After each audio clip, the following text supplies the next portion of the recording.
বিষয়ে তিনি গুরুত্ব দিয়েছেন।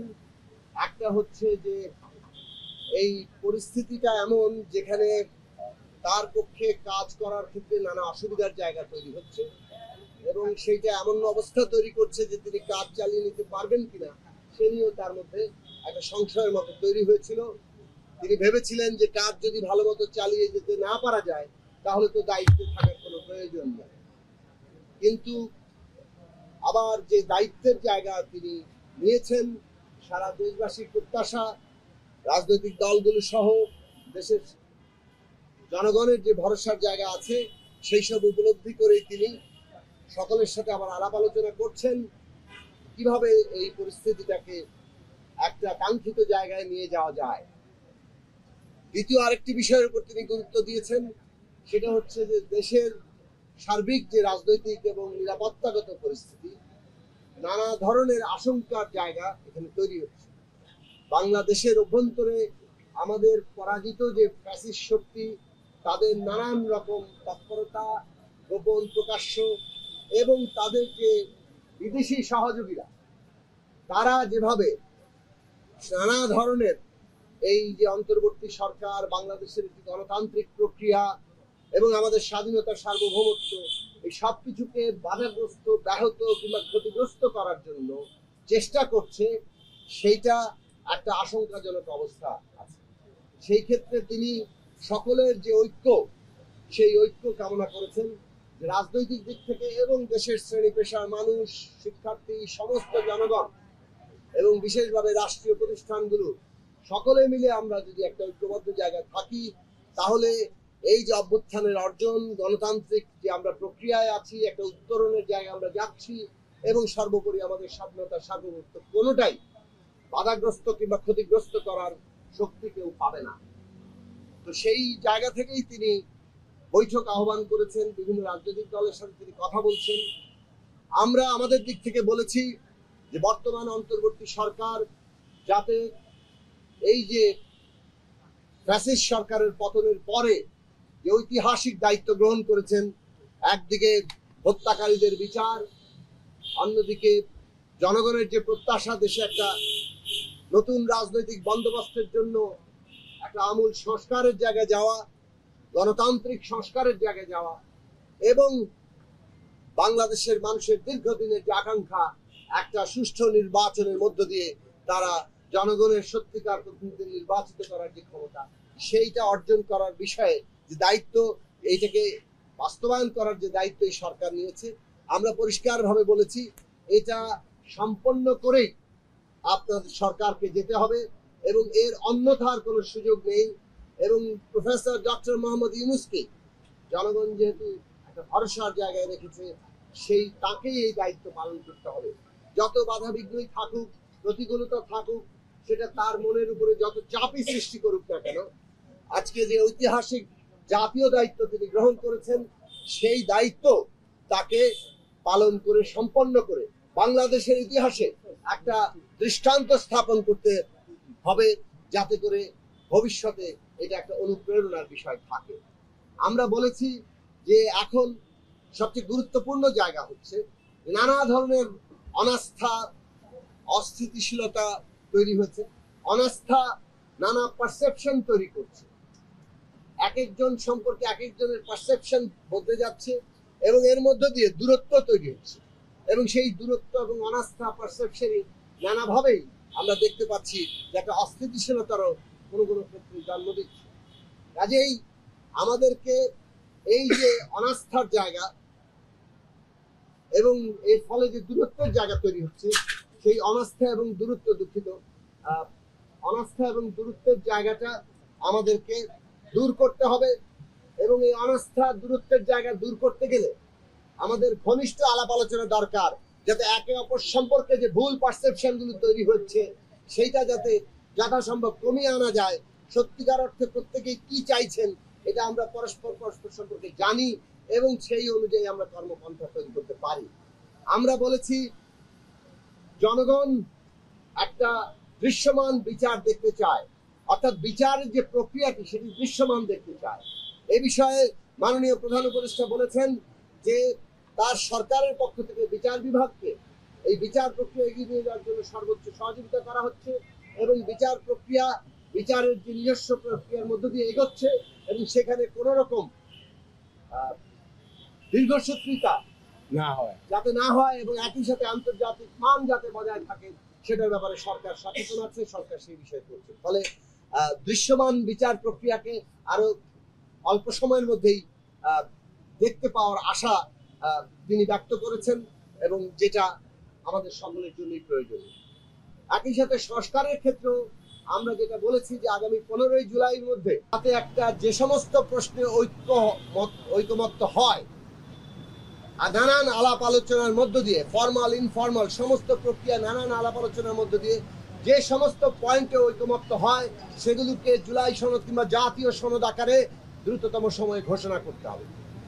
আর যে সমস্ত পয়েন্টগুলোতে দ্বিমত থেকে যাচ্ছে সেইগুলো যাতে জনগণের কাছে নির্বাচনী প্রক্রিয়ার মধ্যে দিয়ে আমরা নিয়ে যেতে পারি, এইটাই পদ্ধতিগত জায়গা এবং এই পদ্ধতির ব্যত্যয় যাতে না ঘটে। মাননীয় প্রধান উপদেষ্টা বলেছেন এটাই পদ্ধতি, কনসেনসাস এবং বাকিটা জনগণের কাছে নির্বাচনের মধ্যে যাবে। এই পদ্ধতির বাইরে অন্য কোনো পদ্ধতি আসলে এখানে গ্রহণ করার কোনো সুযোগ নাই, কেননা সেটা একটা কনফ্লিক্টের জন্ম দেবে এবং নানা ধরনের সংঘাত আমাদের পুরো প্রক্রিয়াটাকে ব্যাহত করতে পারে। তৃতীয় বিষয় হচ্ছে নির্বাচন এবং নির্বাচনের ক্ষেত্রে আমরা বলেছি বিচার এবং সংস্কারের যেমন আমরা রোডম্যাপ চাই, নির্বাচনেরও সুনির্দিষ্ট রোডম্যাপ চাই। সরকার ইতিমধ্যে ডিসেম্বর থেকে জুনের মধ্যে কথা বলেছেন, আমরা বলেছি অন্তত পক্ষে সুনির্দিষ্ট মাস কিংবা সপ্তাহটি যদি সুনির্দিষ্ট করা যায় তাহলে সমস্ত রাজনৈতিক দলের দিক থেকে কিংবা সাধারণ মানুষের মধ্যেও সমগ্র দেশবাসীর মধ্যেও নির্বাচন বিষয়ে একটা পরিকল্পনা প্রস্তুতি গ্রহণ করার জন্য তাদের জন্য সুবিধা হয় এবং এটা রাজনৈতিক স্থিতিশীলতা যেমন নিয়ে আসবে তেমনি অর্থনীতির ক্ষেত্রে একটা স্থিতিশীলতা আনবে। কেননা অর্থনৈতিক ক্ষেত্রে যে বিনিয়োগের প্রয়োজন সেই বিনিয়োগ নতুন প্রাণ সঞ্চালন করবে, কিন্তু সেই বিনিয়োগের পরিকল্পনা গ্রহণ করতে হলো নির্বাচনের সুনির্দিষ্ট তারিখ কিংবা একটা অন্তত সপ্তাহ সেইটা খুব প্রয়োজনীয়। এ বিষয়ে তিনি বলেছেন যে এইটা অত্যন্ত জরুরি, তার সরকারও সেটা মনে করে এবং তারা যেটা ভেবেছেন যে ডিসেম্বর থেকে জুনের মধ্যে এবং 30শে জুনের একদিনে সেদিকে যাবেন, এটা তিনি পুনরায় উচ্চারণ করেছেন। তিনি বলেছেন যে আসলে সুনির্দিষ্ট তারিখ ঘোষণার ক্ষেত্রে তার সরকারের একমাত্র বিবেচনা হচ্ছে যে সুষ্ঠু নির্বাচনের জন্য পরিবেশটা দরকার সেই পরিবেশটা কারা আইন করবে, প্রশাসন সহ সমস্ত যারা এর সাথে যুক্ত প্রতিষ্ঠানগুলো। এই প্রতিষ্ঠানগুলো যেহেতু পুনর্গঠনের মধ্যে আছে সে কারণে সরকার এই প্রতিষ্ঠানগুলোকে নির্বাচনের উপযোগী করে গড়ে তোলার কাজে আছেন। তারা যখনই একটু আত্মবিশ্বাসী হবেন এবং তাদের মধ্যে এটা ধারণা নিশ্চিত হবে যে হ্যাঁ এটা করা যাচ্ছে, সুষ্ঠু নির্বাচন করার ব্যাপারে তারা একেবারে পূর্ণ প্রস্তুত, তখনই তারা ঘোষণা করতে চান। তবে এখন রাজনৈতিক দলগুলো এবং সবাই যেহেতু নির্বাচনের তারিখ চাইছে এই বিষয়টা তারা দ্রুত অনেক গুরুত্বের সাথে বিবেচনায় নিচ্ছেন এবং তারা গুরুত্বের সাথে বিবেচনায় নিয়ে এই যে প্রশাসনিক প্রস্তুতি এগুলোকে বিবেচনায় নিয়ে তারা অচিরেই এইরকম একটি সিদ্ধান্তের জায়গায় পৌঁছাবেন যে কবে নাগাদ নির্বাচনের সময়সীমাটা আরো সুনির্দিষ্ট করে হাজির করা যায়। এই তিনটে বিষয়ের উপর আমরা গুরুত্ব দিয়েছি। আমরা বলেছি যে ঐক্যের ক্ষেত্রে যে সমস্ত জিনিসগুলো বাধা হয়ে দাঁড়াচ্ছে সরকার সেই সমস্ত বিষয়ে মনোযোগ দিবে। যেমন অনেকগুলো জাতীয় গুরুত্বপূর্ণ নিরাপত্তাগত প্রশ্ন হাজির হচ্ছে, কিন্তু সেই সব বিষয় নিয়ে অংশীজনদের সাথে যে আলাপ আলোচনা এটা হয়নি। বিগত ফেব্রুয়ারির পরে 3 মাসের পরে আজকে এক ধরনের আলাপ আলোচনা শুরু হয়েছে সরকারের সাথে। তাহলে সরকারকে নিয়মিত বিরতিতে আমরা এর জন্য জাতীয় রাজনৈতিক কাউন্সিল গঠনের কথা শুরু থেকে বলেছিলাম, যেটা হলে আজকে এই দূরত্বের জায়গা তৈরি হতো না। কিন্তু আমরা বলেছি এখনো সময় আছে কোনো না কোনো কাঠামোগত জায়গা থেকে সরকার যাতে নিয়মিতভাবে অংশীজন রাজনৈতিক দল সহ অংশীজনদের সাথে আলোচনা করে এবং এই ধরনের জাতীয় গুরুত্বপূর্ণ প্রশ্নগুলো একটা আলোচনার প্রক্রিয়ার মধ্য দিয়েই সরকার এগোয়, তাহলে এই যথাসম্ভব দূরত্বের জায়গাটি থাকবে না। আরেকটি গুরুত্বপূর্ণ বিষয় জুলাই যে অভ্যুত্থান, এই অভ্যুত্থান দীর্ঘ ধারাবাহিক 15 বছরের লড়াই এবং তার একটা উচ্চতর রূপ হিসাবে জুলাই আগস্টে এসে আমাদের ছাত্র শ্রমিক জনতার আত্মত্যাগ এবং তাদের রক্তের উপর দাঁড়িয়ে একটা অভ্যুত্থান হয়েছে। এখানে সকল জনগণের অংশগ্রহণ ছিল। জুলাইয়ের এই যে অভ্যুত্থান, এই অভ্যুত্থান সকলের অবদানে তৈরি হয়েছে। হ্যাঁ, অনেকের ভূমিকাকে আমরা নিশ্চয়ই তার যথাযথ মূল্যায়ন করব, তাকে তার যে গৌরব সেটাকে আমরা তুলে ধরবো। কিন্তু আমরা এমনভাবে জুলাইয়ের অবদান অভ্যুত্থানকে ক্রেডিট কোনো একটি পক্ষ কিংবা একটি অংশ যদি পুরোটা দাবি করে কিংবা এমন পরিস্থিতি তৈরি করে যে একদল হচ্ছে জুলাইয়ের চেতনা ধারণ করে, অন্যরা যেন জুলাই বিরোধী, এইরকম অবস্থা তৈরি করে জুলাইয়ের আন্দোলনকারী অংশের মধ্যে যাতে কোনো বিভাজন তৈরি না হয় সেই বিষয়ে সরকারকে সচেতন থাকতে হবে। এবং এই সচেতনতার মধ্য দিয়ে আমরা যাতে একটা ন্যূনতম রাজনৈতিক জাতীয় ঐক্য বজায় রাখতে পারি আমাদের প্রতিযোগিতা প্রতিদ্বন্দ্বিতা সত্ত্বেও। কেননা ন্যূনতম জাতীয় ঐক্য ছাড়া এই যে গণতান্ত্রিক রাজনৈতিক উত্তরণ এটা আমরা সম্পন্ন করতে পারবো না। প্রশাসনিক সহ নির্বাচনের আয়োজনের যে প্রস্তুতির মধ্যে তারা আছেন সেটার ব্যাপারে তারা আরো একটু আত্মবিশ্বাসী হতে চাচ্ছেন, অথবা তারা আরো কমফোর্টেবল না, বলছি যে আর একটু কমফোর্টেবল হতে চাচ্ছেন, অর্থাৎ পুরো জিনিসটা প্রস্তুতি সম্পন্ন হয়েছে এই ধারণাটা সরকারের কাছে তৈরি হলেই তারা ভেবেছেন যে এটা করবেন।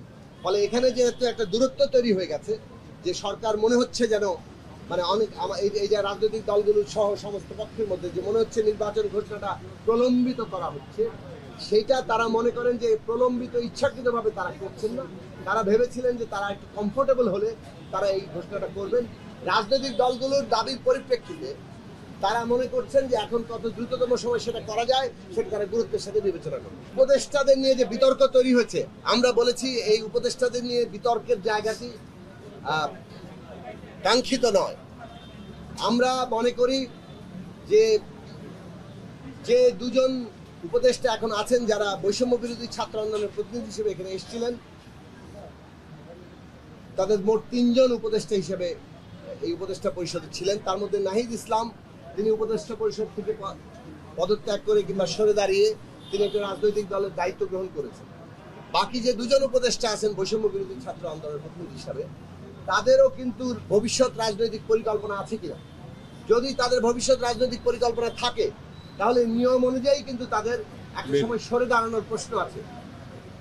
কাজেই এটা কোনো বিদ্বেষের ব্যাপার নয়, এটা কোনো রাজনৈতিক বিরোধিতার প্রশ্ন নয়, এটা একটা নিয়মের প্রশ্ন যে যাদের রাজনৈতিক পরিকল্পনা আছে তারা এই অন্তর্বর্তীকালীন উপদেষ্টা পরিষদে থাকবে না। যেহেতু এটা কোনো রাজনৈতিক দলগুলোর সমন্বয়ে জাতীয় সরকার নয়, তারা সেই সময় বৈষম্য বিরোধী ছাত্র আন্দোলনের প্রতিনিধি ছিলেন। এখন যেহেতু রাজনৈতিক দল গঠিত হয়েছে, তাদের একটা অংশ রাজনৈতিক দল গঠন করেছে এবং এই 2 জন উপদেষ্টা রাজনৈতিক দলের সাথে যুক্ত হয়েছেন। সেই জায়গাটাতে আমরা মনে করি যে যুক্ত হননি, কিন্তু তাদের যুক্ত হওয়ার সম্ভাবনা থাকতে পারে। সেই সকল প্রশ্নগুলো যদি থাকে সেটা যাতে কোনো দূরত্ব সৃষ্টি না করে, এই ক্ষেত্রে তাদের কিভাবে তারা উপদেষ্টা পরিষদ থেকে বিযুক্ত হয়ে রাজনৈতিক নিজেদের পরিকল্পনা বাস্তবায়ন করবেন সেই বিষয়ে স্পষ্টতা থাকা দরকার। অন্যদিকে আমরা যে বিষয়টি সবসময় মনে করেছি, এটাও বলি আমাদের অবস্থানটি, যে আমরা মনে করি বাংলাদেশ একটা জাতীয় পুনর্গঠনের কালে আছে। এই জাতীয় পুনর্গঠনের কালে এই সংস্কার এবং জাতীয় নির্বাচনটি এখন মুখ্য প্রশ্ন। এখানে জাতীয় নির্বাচনটাই আমাদের যথাসম্ভব দ্রুত আগে একটা রোড ম্যাপের জায়গায় আসতে হবে। মাঝখানে অন্য নির্বাচন, স্থানীয় নির্বাচন এখন জাতীয় নির্বাচনের চাইতে অগ্রাধিকার নয়। এখন প্রফেসর ডক্টর মোহাম্মদ ইউনূস, যিনি এই অন্তর্বর্তী সরকারের দায়িত্ব নিয়েছেন, যার উপরে বাংলাদেশের রাজনৈতিক দলগুলো, বিশেষত আন্দোলনকারী রাজনৈতিক দল সহ দেশের জনগণ ভরসা রেখেছেন। আমরা মনে করি এই যে বিচার, সংস্কার এবং নির্বাচনের যে রাজনৈতিক প্রক্রিয়া এবং উত্তরণ পর্ব, এই পর্ব তার নেতৃত্বেই এটা সম্পন্ন হতে হবে। তার এখানে মাঝখান থেকে সরে যাওয়া অথবা দায়িত্ব ছেড়ে দেওয়ার কোনো সুযোগ নেই, কোনোভাবে এটা আলোচনার বিষয়ই হতে পারে না। কাজেই প্রফেসর ডক্টর মোহাম্মদ ইউনূস, যিনি মনে করেছিলেন যে এখানে নানান প্রতিকূল বাস্তবতায় তিনি আসলে দায়িত্ব পালন করতে পারবেন কিনা তার মনে প্রশ্ন জন্ম দিয়েছিল, এই প্রশ্ন তিনিও মনে করেন এখন যে এটা রাষ্ট্রের সুযোগ নেই। বাংলাদেশের এই ঐতিহাসিক পর্ব দায়িত্ব পালন করে যাওয়া এবং এটাকে সম্পন্ন করা, এটা তিনি, তার উপর ঐতিহাসিক দায়িত্ব, সেটা তিনি করবেন। এবং সমস্ত রাজনৈতিক দল সহ দেশের সকল প্রতিষ্ঠান, দেশের রাষ্ট্রীয় প্রতিষ্ঠান, সেনাবাহিনী, পুলিশ, প্রশাসন, সমস্ত প্রতিষ্ঠানের কাছ থেকে তিনি সহযোগিতা চেয়েছেন। আমরাও মনে করি দেশের রাজনৈতিক দলগুলো এবং দেশের শ্রেণী পেশার শিক্ষার্থী সকলে মিলে এবং দেশের যে গুরুত্বপূর্ণ রাষ্ট্রীয় প্রতিষ্ঠান, সেনাবাহিনী, দেশের গুরুত্বপূর্ণ প্রতিষ্ঠান, প্রশাসন, পুলিশ বাহিনী সহ, বিচার বিভাগ সহ সমস্ত প্রতিষ্ঠান আজকে এই সরকারের যে সহযোগিতার প্রয়োজন সেটা তারা করবেন এই উত্তরণ পর্বকে সম্পন্ন করার জন্য।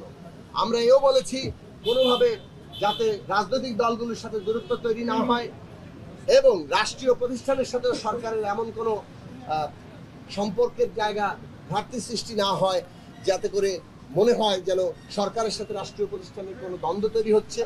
এই ব্যাপারে আমাদের সকলেরই দায়িত্বশীল ভূমিকা নিতে হবে এবং সরকারকে উদ্যোগ নিতে হবে যে এই প্রশ্নগুলো কোথাও যদি ঘাটতি কিংবা কেউ কেউ যদি নানাভাবেই এমন পরিস্থিতি কিংবা এই ধরনের প্রশ্নের জন্ম দিয়ে থাকেন তাহলে সেগুলো দ্রুতই মীমাংসা করে আমাদেরকে একটা রাজনৈতিক গণতান্ত্রিক উত্তরণের জায়গায় যেতে হবে এবং দেশের স্বাধীনতা সার্বভৌমত্বের বিরুদ্ধে, দেশের গণতান্ত্রিক প্রক্রিয়ার বিরুদ্ধে পরাজিত ফ্যাসিস্ট শক্তি অভ্যন্তরে যে ষড়যন্ত্র করছে, বিদেশি দোসরদের নিয়ে যে ষড়যন্ত্র করছে, এই বিষয়ে প্রধান উপদেষ্টার যে আশঙ্কা এবং আমাদের সকলের আশঙ্কা, সেক্ষেত্রে আমাদের সকলের ঐক্যবদ্ধ থাকতে হবে এবং ন্যূনতম জাতীয় ঐক্য রক্ষা করে, দেশের স্বাধীনতা সার্বভৌমত্ব রক্ষা করে, গণতান্ত্রিক প্রক্রিয়াকে নির্বাচনের মধ্য দিয়ে সম্পন্ন করে বাংলাদেশে একটা নির্বাচিত সরকারের সূচনা ঘটাতে হবে।